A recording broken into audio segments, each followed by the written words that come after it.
Langkah pertama itu terdengar sangat ringan, tapi ternyata paling berat. Aku meninggalkan sebuah kota yang selama ini kusebut rumah, tanpa janji untuk kembali. Pagi masih gelap, udara menusuk kulit, tapi dalam dadaku lebih dingin lagi. Ada rasa lega dan takut bercampur menjadi satu.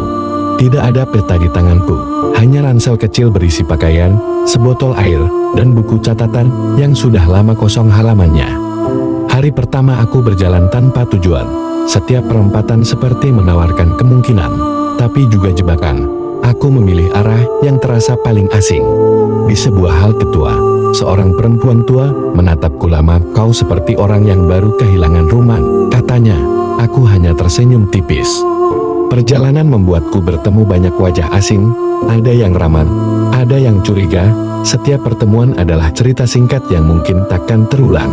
Sore pertama, aku tidur di bangku terminal. Lampu-lampu kota terasa jauh, dan suara langkah orang lewat membuatku sadar, aku benar-benar sendirian.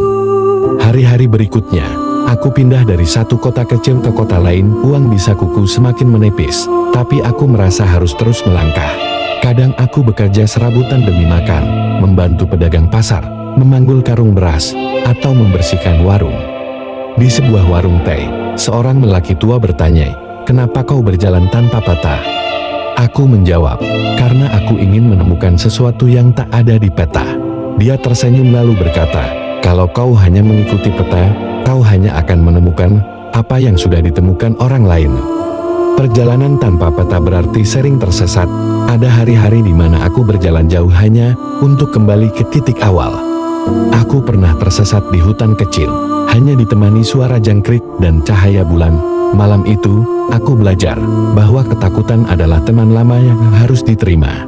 Di sebuah jembatan, aku bertemu perempuan yang juga merantau tanpa tujuan.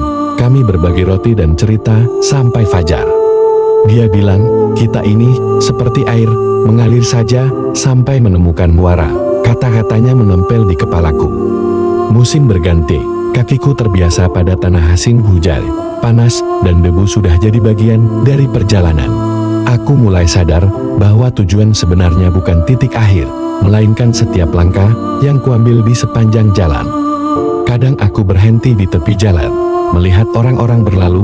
Mereka tampak yakin kemana mereka pergi, tapi entah benang atau hanya berpura-pura. Di sebuah bukit, aku melihat matahari terbenam paling indah. Tak ada pita yang bisa menuntunku ke sana. Hari-hari tertentu, aku menulis di buku catatan yang dulu kosong. Isinya bukan rencana, tapi potongan momen dan perasaan. Aku menulis tentang anak kecil yang memberiku pisang goreng tanpa alasan, tentang tukang parkir yang memberiku petunjuk jalan dengan senyum lebar. Ternyata, perjalanan tanpa peta bukan berarti benar-benar tanpa arah. Hati yang memutuskan kemana kaki akan melangkah. Kadang langkahku melambat, kadang aku ingin menyerah, tapi setiap kali aku ingat, ada hal yang belum kutemukan. Mungkin yang kucari bukan tempat, tapi rasa pulang yang hilang entah di mana. Perjalanan ini mengajarkanku bahwa tersesat bukan kegagalan, kadang itu bagian dari menemukan jalan yang benar.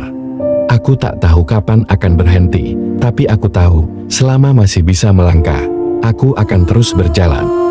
Dan jika suatu hari aku menemukan tempat yang membuatku ingin tinggal, mungkin itulah rumahku yang baru. Sampai saat itu, aku tetap berjalan.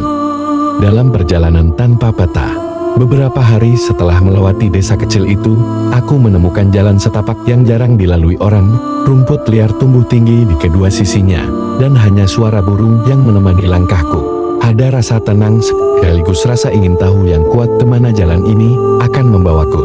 Di ujung jalan, aku tiba di sebuah lapangan luas dengan langit terbuka lebar. Awan putih bergerak perlahan, angin membawa aroma tanah basah. Aku duduk di tengah lapangan itu, membiarkan waktu berjalan tanpa tergesa. Untuk pertama kalinya, aku merasa tidak sedang dikejar apa-apa, dan tidak sedang mengejar apapun. Keesokan paginya, aku kembali melangkah.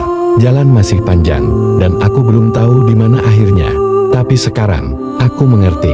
Setiap langkah adalah rumah sementara, setiap persinggahan adalah guru, dan setiap tersesat adalah undangan untuk menemukan diriku lagi.